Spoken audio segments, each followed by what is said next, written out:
الحمد لله وحده والصلاة والسلام على من لا نبي بعده أما بعد فأعوذ بالله من الشيطان الرجيم بسم الله الرحمن الرحيم لقد من الله على المؤمنين إذ بعث فيهم رسولا صدق الله العظيم اللهم صل على محمد وعلى آل محمد كما صليت على إبراهيم وعلى آل إبراهيم إنك حميد مجيد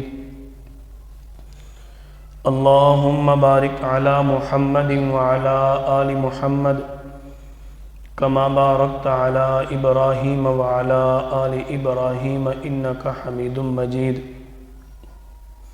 بحمد اللہ تعالی ربیع الاول کی وساطت سے ہمارا مقصد آمد رسول پر عنوان چل رہا ہے سید الانبیاء خاتم الانبیاء حضرت محمد مصطفیٰ صلی اللہ علیہ وسلم کی آمد کا میرے اللہ نے قرآن کریم کے اندر ذکر فرمایا لقد من اللہ علی المؤمنین ایمان والو اللہ نے تمہارے اوپر احسان کی ہے، احسان عظیم ہے اللہ کریم کا اذ بعث فیہم رسولا کہ اس نے اپنا پیارا پیغمبر تمہاری طرف بھیجا۔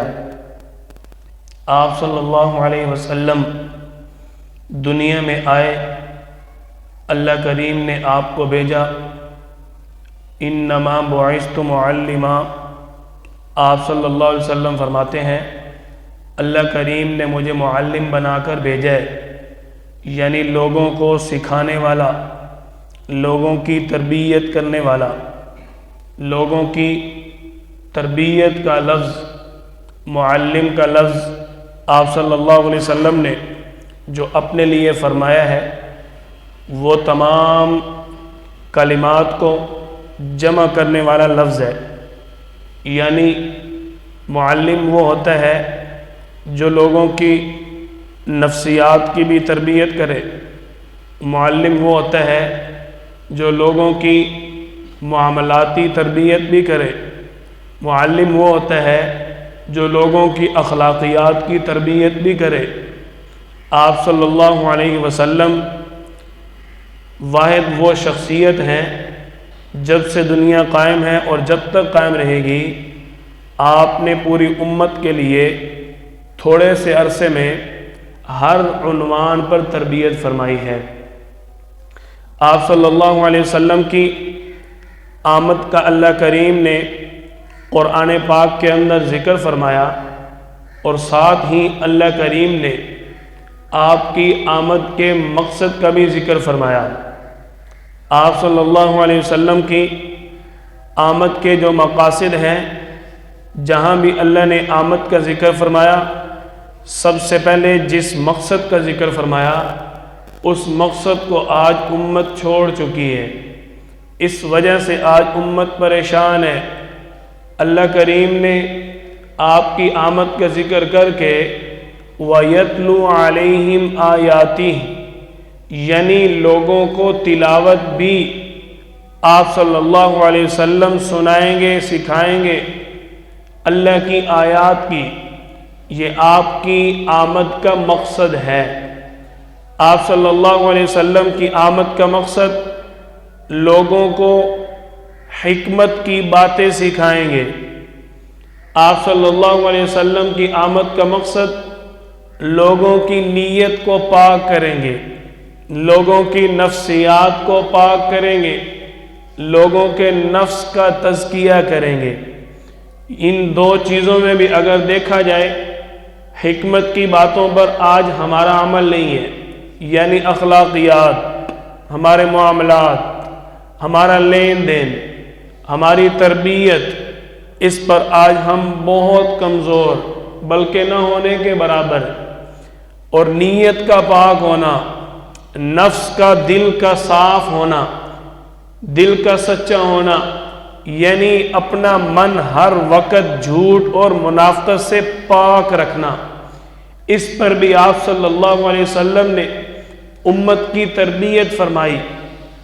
اس سے بھی آج امت کوسوں دور ہے، بالکل نہ ہونے کے برابر ہے کہ امت کا دل ہر ایک کے لیے صاف ہو، ہر ایک کی نیت 100% صاف ہو۔ آپ صلی اللہ علیہ وسلم نے کتنی اپنی امت کی دل کو، نیت کو پاک رکھنے کی، صاف کرنے کی تربیت فرمائی ہے، اور آج اسی نبی کے امتی ہر ایک دوسرے کے بارے میں دل میں کوئی نہ کوئی بغض لے کے بیٹھا ہوا ہے، ہر ایک دوسرے کے بارے میں کوئی نہ کوئی چال سازش لے کے بیٹھا ہوا ہے، ہر ایک کسی نہ کسی دوسرے کے بارے میں اپنے دل میں کوئی نہ کوئی منافقت پال رہا ہے۔ آپ صلی اللہ علیہ وسلم نے اپنی زندگی مبارک میں کتنی اپنی امت کی تربیت فرمائی۔ آپ صلی اللہ علیہ وسلم کی مجلس کے سامنے ایک شخص، آپ کے صحابی روزانہ گزرتے ہیں، آپ صلی اللہ علیہ وسلم کے او صحابہ کی مجلس لگی ہوئی ہے، آپ صلی اللہ علیہ وسلم فرماتے ہیں کسی نے جنتی دیکھنا ہو اس شخص کو دیکھ لے۔ صحابہ کرام دیکھتے ہیں، دل میں تعجب آتا ہے، ہم تو اس شخص کو جانتے نہیں ہیں۔ وہ شخص دوبارہ گزرا، پھر آپ صلی اللہ علیہ وسلم نے فرمایا کسی نے جنتی دیکھنا ہو اس شخص کو دیکھ لے۔ تیسرے دن پھر آپ صلی اللہ علیہ وسلم نے فرمایا کسی نے جنتی دیکھنا ہو اس شخص کو دیکھ لے۔ ایک صحابی رسول دل میں سوچتے ہیں آخر دیکھو تو صحیح کہ اس کا کون سا عمل ہے جس کی وجہ سے دو جہاں کا سردار سید الانبیاء روزانہ اس کو جنت کی بشارت دے رہے۔ آپ صلی اللہ علیہ وسلم کی کتنی اپنی امت کو اخلاص نیت، دل کو پاک، دوسروں کے بغض سے پاک، منافقت سے دل کو صاف رکھنے کی محنت ہے۔ اب یہ صحابی رسول ایک دن اسی شخص کے مہمان بن جاتے ہیں، اس سے جا کر عرض کرتے ہیں میں آپ کا مہمان بننا چاہتا ہوں، میں کہیں دور سے آیا ہوں، میرے پاس پناہ نہیں ہے، میں آپ کے پاس صرف 24 گھنٹے ایک دن اور ایک رات گزارنا چاہتا ہوں۔ اصل میں ان کے دل میں تمنا اور تھی۔ آپ صلی اللہ علیہ وسلم کے صحابہ، ان کے دل کے اندر ہر وقت ایک دوسرے سے نیکی میں بڑھنے کا شوق ہوتا تھا، لیکن افسوس، صد افسوس کہ آج کا مسلمان دولت میں ایک دوسرے سے بڑھنے کی 100% کوشش میں ہے۔ آپ صلی اللہ علیہ وسلم نے آخری وقت میں کیا فرمایا تھا؟ مجھے اپنی امت کے بارے میں اس چیز کا غم نہیں ہے کہ میری امت بھوک کی وجہ سے پریشان ہوگی، بھوک کی وجہ سے مار کھائے گی، بلکہ مجھے اس بات کا غم ہے کہ میری امت کے پاس اتنی دولت آ جائے گی کہ دولت کے چکر میں گمراہ ہو جائے گی۔ آپ صلی اللہ علیہ وسلم کے صحابہ کی کیفیت آج کے مسلمان سے 100% مختلف۔ صحابہ کے دل میں آپس میں نیکی میں بڑھنے میں رشک ہوتا تھا، نیکی میں کس طرح ایک صحابی دوسرے سے بڑھ جائے۔ آپ صلی اللہ علیہ وسلم کے اس صحابی کے دل میں بھی یہ تڑپ ہے، یہ ان کے مہمان بن گئے، میں آپ کا مہمان بننا چاہتا ہوں، ایک دن ایک رات آپ کے ساتھ گزاروں گا۔ انہوں نے اجازت دے دی۔ یہ 24 گھنٹے صرف اس لیے ان کے ساتھ گزارتے ہیں کہ میں دیکھوں تو صحیح کون سا اس کا عمل ہے جس کی وجہ سے آپ صلی اللہ علیہ وسلم روزانہ اس کے بارے میں فرما رہے ہیں کہ یہ شخص جنتی ہے۔ آپ صلی اللہ علیہ وسلم کے صحابہ پہ قربان جائیں، 24 گھنٹے گزارے، ایک دن ایک رات گزارنے کے اندر کوئی اتنا خاص عمل نہیں دیکھا۔ نماز پڑھ رہے ہیں، نماز یہ بھی پڑھتے تھے، اگر وہ نوافل پڑھ رہے ہیں نوافل یہ بھی پڑھتے تھے، اگر وہ تہجد پڑھ رہے ہیں تہجد یہ بھی پڑھتے تھے، اگر وہ مال خرچ کر رہے ہیں تو مال یہ بھی خرچ کرتے تھے، اگر نیکیوں میں ان کو دیکھا تو نیکیوں میں یہ پہلے ان سے آگے تھے۔ لیکن تعجب ہوا جب ایک دن ایک رات مکمل ہو جاتا ہے، یہ صحابی رسول دوسرے صحابی سے عرض کرتے ہیں میں کوئی دور سے آیا ہوا مہمان نہیں ہوں، میں کوئی آپ کے پاس پناہ کے لیے نہیں آیا، بلکہ میں آپ کے پاس اس لیے آیا تھا کہ آپ صلی اللہ علیہ وسلم آپ کو روزانہ دیکھ کر فرماتے ہیں جس نے جنتی دیکھنا ہو آپ کو دیکھ لے۔ میں اس طلب اور تڑپ میں آیا ہوں کہ وہ عمل مجھے بھی نظر آ جائے، آپ کی وہ کیفیت میرے سامنے آ جائے جس کی وجہ سے آپ صلی اللہ علیہ وسلم آپ کو روزانہ جنتی ہونے کی بشارت دے رہے۔ انہوں نے عرض کی دیکھ لیا میرے وہی اعمال ہیں جو اعمال تم کرتے ہو۔ جب وہ واپس ہوئے جانے لگے ان کو بلایا، ہاں ایک عمل تو دیکھ نہیں سکا، وہ عمل دیکھنے کا نہیں ہے، وہ عمل سننے کا نہیں ہے، وہ عمل بولنے کا نہیں ہے، وہ عمل سوچنے کا نہیں ہے، وہ عمل صرف اپنے دل کو پاک رکھنے کا ہے۔ اس عمل کا تعلق دل کے ساتھ ہے۔ سن لے میں رات کو سونے سے پہلے ہر ایک کے عیب سے، ہر ایک کے عذر سے، ہر ایک کے جھوٹ سے، ہر ایک کے بغض سے دل کو پاک کر کے سوتا ہوں۔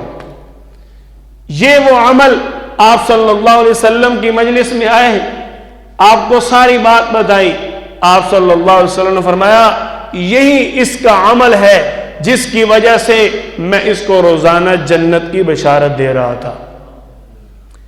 آج نیت صاف نہیں ہے، دل ایک دوسرے کے بارے میں پاک نہیں ہے، منافقت کوئی ایسا دل نہیں ہے جس میں نہ ہو، تو پھر آپس میں محبتیں کہاں سے آئیں گی؟ نیکیوں کا رشک صحابہ میں اتنا زیادہ، آپ صلی اللہ علیہ وسلم نے غزوہ تبوک کے موقع پر آواز لگا دی مال لے آؤ۔ صحابہ کرام اب ہر ایک کے دل میں تڑپ ہے کہ آپ صلی اللہ علیہ وسلم کی صدا ہے۔ صدا کس کی ہے؟ آپ صلی اللہ علیہ وسلم کی صدا ہے۔ قربان جائیں ایسی صدا پر۔ میں مثال کے ساتھ عرض کر دیتا ہوں، آج ہم لوگ سوچ رہے ہوتے ہیں، دیکھ رہے ہوتے ہیں، او جی ہر محلے والا مجھے تو بلا رہا ہے، ہر دوست ہر پڑوسی کے ساتھ میرا تعلق تو ہے، مجھے بلاتے ہیں، لیکن مزہ نہیں آ جائے گا جس دن مجھے میاں شباز شریف بلا لے، میرے تو وارے نیارے ہو جائیں گے۔ واہ جی واہ، مجھے اتنی بڑی پوسٹ سے صدا آ گئی۔ کتنی بڑی پوسٹ سے صدا آ گئی، مجھے M P A, M L A, D P O, D C O, فلاں منسٹر نے بلایا۔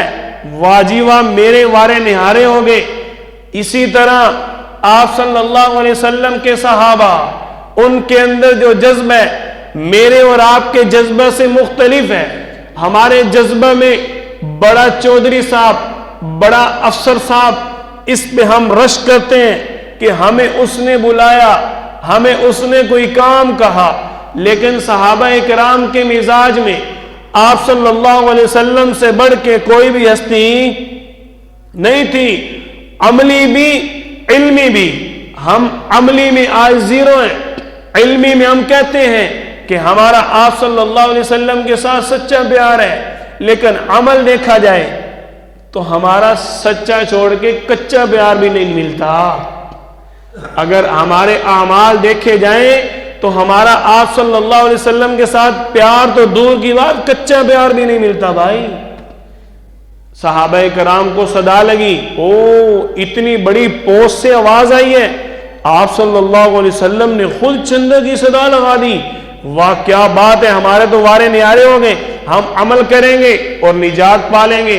آپ صلی اللہ علیہ وسلم نے صدا دی، ایک صحابی جنت میں گئے، جا کر ایک صحابی جنگل میں گئے، جنگل میں جا کر لکڑیاں جمع کی، لکڑیاں جمع کر کے بیچ کے مال آپ کی خدمت میں پیش کر دیا۔ آپ صلی اللہ علیہ وسلم نے پوچھا بھائی تو اتنا غریب ہے، تیرے پاس یہ مال کہاں سے آ گیا؟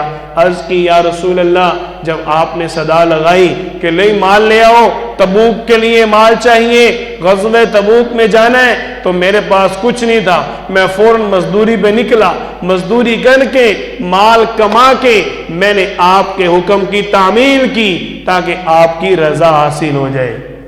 یوں صحابہ میں نیکیوں میں بڑھنے کا جذبہ تھا۔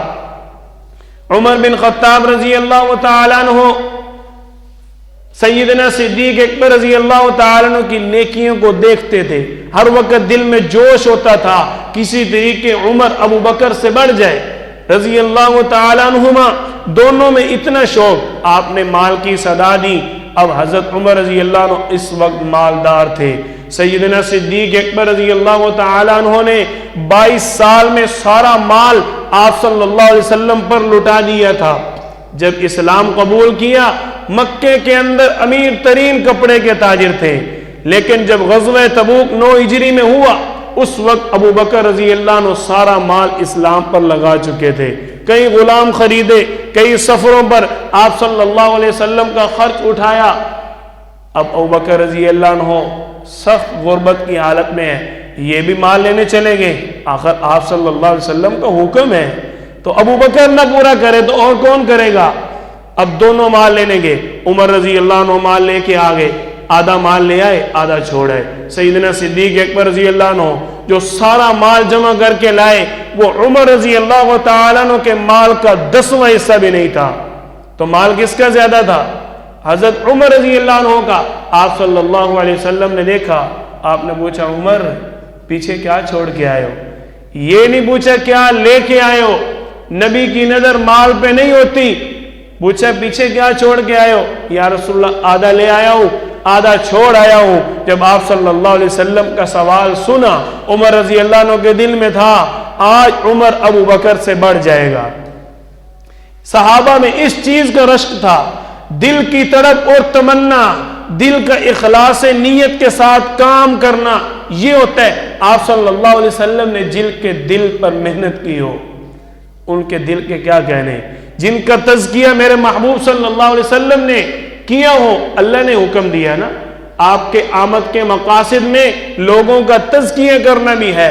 اب عمر رضی اللہ عنہ کا مال آدھا تھا، ابو بکر رضی اللہ عنہ کا مال، آپ صلی اللہ علیہ وسلم پوچھا ہاں بھی ابو بکر کتنا چھوڑ کے آئے ہو؟ عرض کی یا رسول اللہ، اللہ اور اس کے رسول کا نام چھوڑ کے آیا ہوں، باقی سارا لے آیا ہوں۔ عمر رضی اللہ عنہ نے پہلے تو دل میں ایک مان لے کے کھڑے تھے، سوال سنتے سمجھ گئے ابو بکر آج پھر پہلے نمبر پہ ہے۔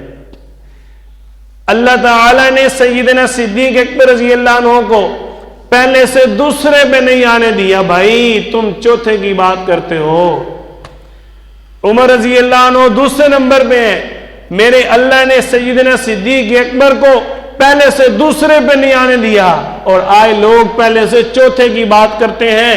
آپ صلی اللہ علیہ وسلم کی خاطر جنہوں نے قربانی دی اخلاص نیت کے ساتھ، اللہ نے ان کو اعزاز عطا فرمائے۔ یہ ہمارے لیے آمد رسول کا پیغام ہے، یہ ربیع الاول ہمیں صدا دے رہا ہے کہ آمد کی بات ضرور کرو، ہر ایک کی محبت ضرور ہونی چاہیے، لیکن محبت وہ جو ہر دم بول کے بتائے کہ یہ کس کی آمد کی بات کر رہا ہے۔ مقصد آمد کی ساتھ بات ہوگی تو کام چلے گا، یہ ہر ایک اپنے دل کو پاک رکھے۔ جب دلی طور پہ محبت ہوگی تو خود بندہ آپ صلی اللہ علیہ وسلم جیسے اعمال کرے گا۔ جب دل میں غیر کی محبت نہیں ہوگی تو آپ صلی اللہ علیہ وسلم کے ساتھ صحیح اور اصلی محبت خود بندہ کر کے دکھائے گا۔ یہ ہمیں ربیع الاول پیغام دے رہے ہیں کہ آپ صلی اللہ علیہ وسلم کے مقاصد پر عمل کر کے دکھاؤ۔ اللہ نے قرآن کریم کے اندر جہاں بھی آپ کی آمد کی بات کی، وہاں مقصد آمد کی بات ضرور کی ہے۔ اللہ تعالیٰ ہم سب کو اللہ کے اس فرمان کو سمجھ کر اس پر عمل کرنے کی توفیق عطا فرمائے۔